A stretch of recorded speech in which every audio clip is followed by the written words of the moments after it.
Hi class, and welcome to 3.5. So although 3.4 and 3.5 notes are all together, we are breaking them up, and I'm actually going to break up 3.5 into two different sections just so it's not so much. So we're going to do 3 questions for part 1, and then we'll do the last 3 for part 2. So to solve related rate problems, you need a strategy that always works. Related rate problems can always be recognized by the words increasing, decreasing, growing, shrinking, changing. So if you ever see those words in an FRQ, your mind should be thinking related rates. So if you do get a problem like that, here are some guidelines to help you solve it. And the reason I'm giving you these guidelines is because the questions we had for 3.4 were scaffolded. So I had kind of how to set it up. When you're actually given an FRQ, it's just going to look like a word problem, and you may or may not be given a figure. So we're going to go through these to help you with it. So step 1 is to make a sketch. Label all sides in terms of the variables, even if you're given the actual values on the side. Next thing you want to do is write down the sides and rates that are given. Write down the rate you are trying to find. So then step 3, find an equation that ties your variable together. So again, this step 1, 2, 3 is kind of like the problems we saw in 3.4. Some things to think about though. If your problem mentions area, what is the area of that figure? If it's volume, you're going to use a volume formula. If you have a triangle, or specifically a right triangle, more than likely you'll be using the Pythagorean theorem. If your problem mentions angles and the figure is a right triangle, then you're going to probably use a trig ratio to solve for that. Step 4, you may now plug in any constant into your equation. Never plug in any variable into your equation until after the derivative is taken. So we haven't seen a question like step 4 if we have a constant to plug in, and we're going to see that on these next examples. But typically the rule of thumb is you don't plug anything in until after you take the derivative, but if it is constant, then you can plug it in. So again, we'll go into that a little bit further. Next, we want to differentiate your equation with respect to time. Remember, you are implicitly differentiating with respect to t. Step 6, plug in all your variables mentioned in the given and when parts of your problem. Hopefully, you will know all the variables except for one. If not, you will need an equation which will solve for your unknown variables. Sometimes this will require using the same equation as the one you use above. Do this work off to the side. And then step 7, label your answers in terms of the correct units. This is very important, and be sure you answer the questions asked. Okay, so let's go to our first real one. We have an oil tank spill. So an oil tanker spills oil that spreads in a circular pattern whose radius increases at the rate of 50 feet per minute. How fast are both the circumference and area of the spill increasing when the radius of the spill is 20 feet? Okay, so we know it spills in a circular pattern. So, drawing here is my beautiful circle. And obviously anything with a circle, we need to know a radius. So I drew my thing. Now, what we talked about, and I'm going to set it up because I like the way 3.4 sets our problems up. We have our given, what do we need to find, and then the formula. So I'm going to go ahead and fill this stuff with it. So let's see what we know. Okay, the radius is increasing at a rate of 50 feet per minute. Okay, so again, you can use any variable you want here. I typically keep with, we're talking about a radius, so I'm going to use r. So dr dt, it's increasing, so that means I know my value is positive. Okay, and then let's go next. How fast are both the circumference and the area of the spill increasing when the radius of the spill is 20 feet? Okay, the radius is 20, so again, that's something that we know. They are asking us to find the rate of the circumference and the area. Okay, because the keyword there was increasing, so let's go there. I need to find dc dt, and I need to find dA dt. Okay, so right now you could be thinking, well, those are two different things. How can they be related? I'm actually doing two different problems here. So I'm going to write an equation for both. So I know circumference of a circle is 2 pi r, and the area is pi r squared. One thing to notate, if you take the derivative of the area, do you get your circumference? The answer is yes. Okay, so let's go ahead now and solve for each one. So let's say we want to start with the circumference. So I'm going to take the derivative. And again, you're taking the derivative with respect to time. Okay, so I get 2 pi, those are the constants. The derivative of r is 1, but then we're taking it with respect to t, so dr dt. Now let's go ahead and plug stuff in. Well, I get dc dt equals 2 pi times dr dt, which is 50. And my answer is 100 pi. And then again, I had to make sure I label this. Well, it's in feet per minute. Okay, if I were to write this out, I could say the circumference of the oil spill is increasing at a rate of 100 pi feet per second when r is 20. Okay, so let's go ahead and do the next one. So now let's do area. So remember, I'm taking the derivative of the area. So I get dA dt is equal to 2 pi r dr dt. Well, we're solving for the area, so we'll keep that. So 2 pi r dr dt. Well, multiplying everything together, I end up getting 2,000 pi. And because I'm talking about area, it'll be feet squared per minute.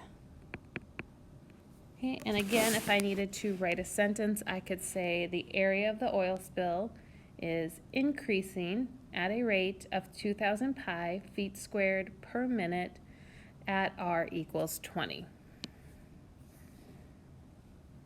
Okay, so there's our first one. Hopefully it went pretty well. Let's go to example 7.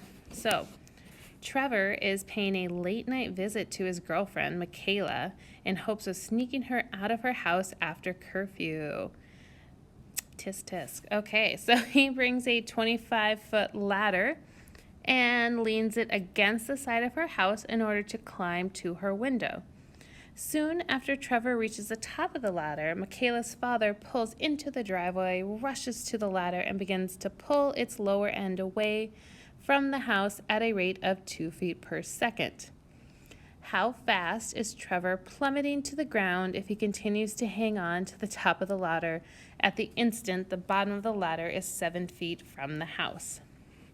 Okay, so some things to keep in mind here. The ladder is 25 feet. It's not one of those like retractable ones where you can change the height. Just think of like a wooden 25-foot ladder.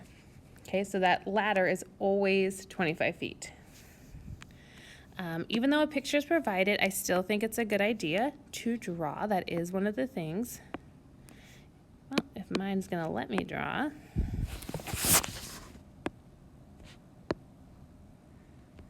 Weird. I'm going to try a different color.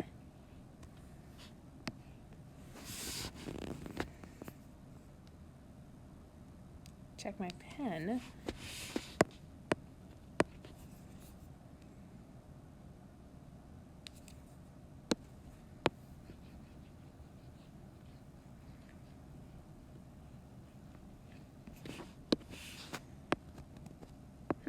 Okay, just had to turn it on and turn it off. So we have here's my ladder. I know the ladder is 25 feet, okay?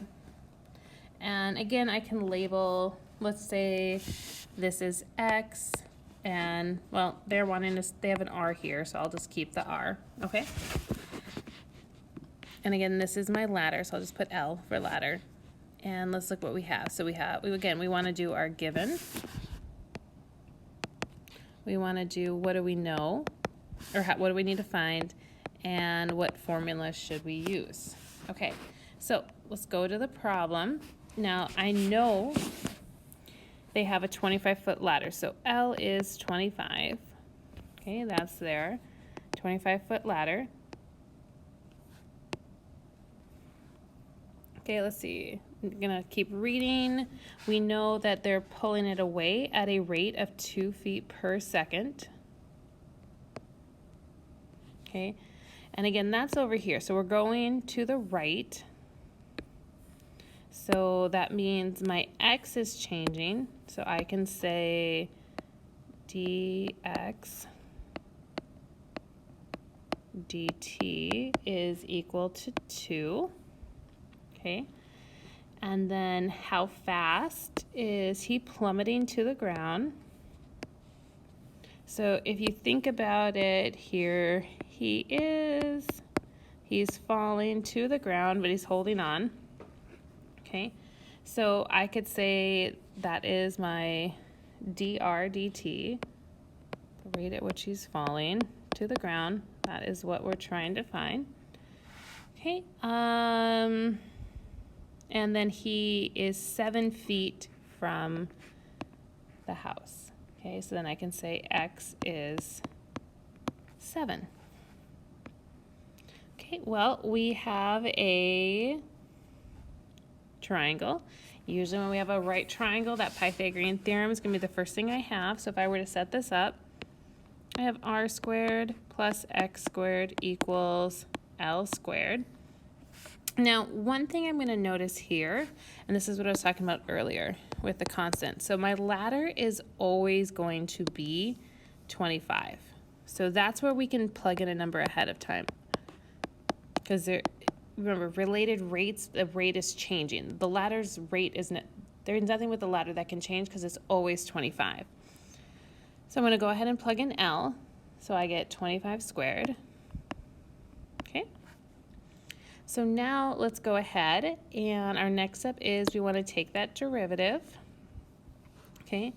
So I'm going to just go work over here. So I have 2r dr dt plus 2x dx dt is equal to 0, because this is a constant. Okay, so let's look now to plug it in. So I have 2 times r. Well, we don't know r. R wasn't given in the problem. But if I go back to here, I know x is 7. Can I find r? Well, you can. 7 squared plus r squared equals 25 squared.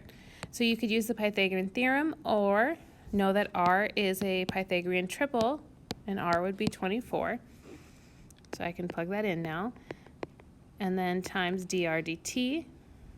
Okay, we don't know dr dt. Plus 2 times x, which is 7, dx dt is 2, equals 0. Okay, so go ahead and plug in that. So now I get 48 dr dt is equal to negative 28. Well, solving for dr dt. Again, part of the reason I'm putting this, if I was an actual AP exam, I would just leave it as negative 28 over 48 feet per second. And usually with FRQs, with related rates, you usually just write the answer and you're good. But if you really wanted to check your simplification, this is negative 7 over 12, again, feet per second. So what we could say is, if we wanted to answer the question formally, Trevor is plummeting to the ground at a rate of 7/12 feet per second when x is equal to 7, or when he is 7 feet away from the house. Okay, so a little bit more complicated here. Pictures definitely help. I mean, even if you need to animate it, you can. We do a shadow one in part 2. I definitely, to help really visualize it, I could recommend taking your iPad pen and taking your iPhone and seeing that shadow, but we'll talk more about that. But visualization is going to be everything for this. Okay, so we're going to do one more example for part 1. Example 8, a rotating camera. So a camera is mounted 3,000 feet from a rocket's launching pad. The camera needs to pivot as a rocket is launched and needs to keep the rocket in focus. If the rocket is rising vertically at 800 feet per second, how fast is the camera to rocket distance changing when the rocket is 4,000 feet high? Okay, so a lot of information going in here. Well, one thing I'm going to notice, here's my camera, the distance. Well, I have a right triangle going on, so that definitely is going to help. Let's say I label this X, Y, and Z, again, because I want to make sure I label everything. Okay, so I have a right triangle. A camera is mounted 3,000 feet, so I mark my 3,000. Let's set everything up. So I have my given. I have what do I need to find, and let's do our formula. Okay, well, X is 3,000, I know that. Okay. The next thing I know is it's rising vertically. So that would be my, since it's rising vertically, that would be my change in Y. Let's do that. So dy dt, it's rising, so that would be positive 800. And how fast is the camera to rocket distance changing? So I need to find the dz dt. Okay, because think about this, the rocket's going up, how fast, what is my z changing? And then when the rocket is 4,000 feet high, so that tells me y is 4,000. So how fast lets me know what I need to find, and then it's 4,000 feet high. That's my y is 4,000. Okay. So, well, we have a right triangle. Hopefully you guys are thinking Pythagorean theorem. So if I were to write this, it'd be x squared plus y squared equals z squared.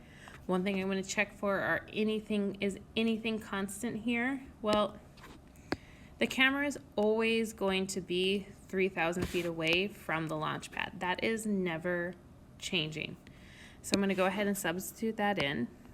And again, you can only substitute a number in if that number will never change. So like the ladder, that was always 25 feet. The distance from the camera, that is always 3,000. Okay. So let's go ahead. Now I want to go ahead and take this derivative. Okay, well, this goes to 0 plus 2y dy dt equals 2z dz dt. Now we're going to go ahead and plug in what we know. Well, luckily the 0 is gone, so I have 2y. Well, y is 4,000 at this moment.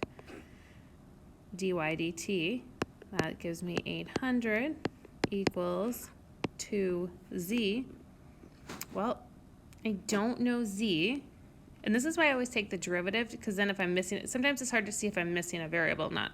Well, now I know I'm missing z, but again, this is 3,000, this is 4,000, 3, 4, 5, so I know z is 5,000. If you didn't, you can just take the, use the Pythagorean theorem, and then I have dz dt, which is what we're trying to find. Well, dividing everything over, I will just save the math. I know you guys can do that. So I get dz dt is equal to 640 feet per second.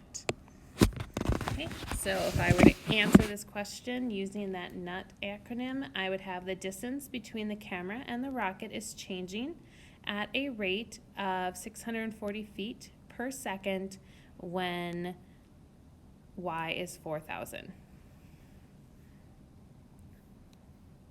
Okay, so last one here. So I would recommend you guys trying to do this one on your own and then coming back and checking to see how you do. Hey, welcome back. Let's check it out. So consider the same problem above. So we're going to use all that same information, except this time we want to know how fast is the angle of elevation of the camera changing at the moment when the shuttle is 4,000 feet high. So again, we have a right triangle. We know 3,000. We want to know what about 4,000, except this time I'm trying to find the angle. So remember, if you remember from that first part of the assignment with the guidelines, if I'm dealing with theta, I should be thinking a trig identity. So keep that in mind. That was a clue. Okay, so let's fill it in. So given, nothing's different than the given. dy dt is still 800.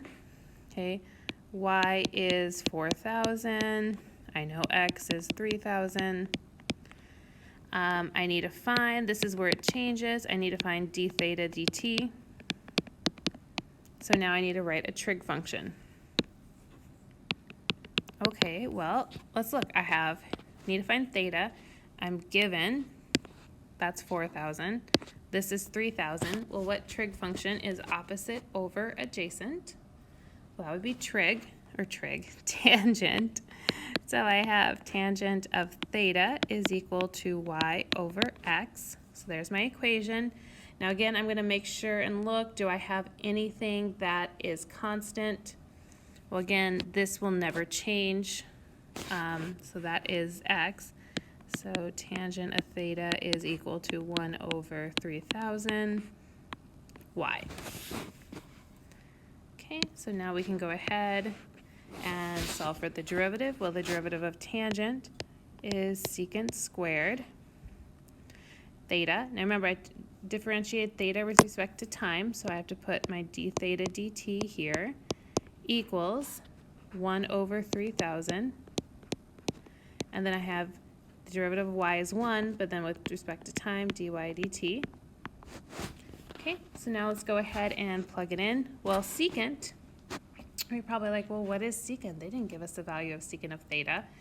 And remember, secant squared of theta is secant of theta squared.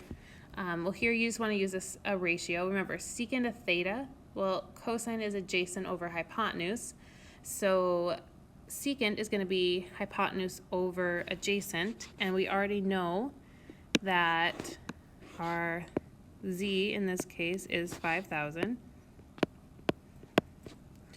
No idea why this is not writing. Okay, so I know then that secant is 5,000 over 3,000, which is just 5 over 3. So I have 5 over 3 squared. D theta dt, that's what we're trying to find. Okay, d theta dt is 800, so I have 800 over 3,000. I'm just going to cancel out those zeros. So that gives me 8 over 30. Well, solving for d theta dt, so d theta dt is equal to 8 over 30 times 9 over 25. Go ahead and, again, if I was a multiple choice or an actual exam, I would just leave my answer like that and label it. This is 12 over 125. And then the question is the label. Well, because I'm talking about my angle of elevation, I'm in radians, so this is radians per second. If I wanted to formally write my answer, I would say the angle of elevation of the camera is changing at a rate of 12 over 125 radians per second when the shuttle is 4,000 feet high. Okay, well, that's it for part 1. Give yourself a brain break and come back for part 2.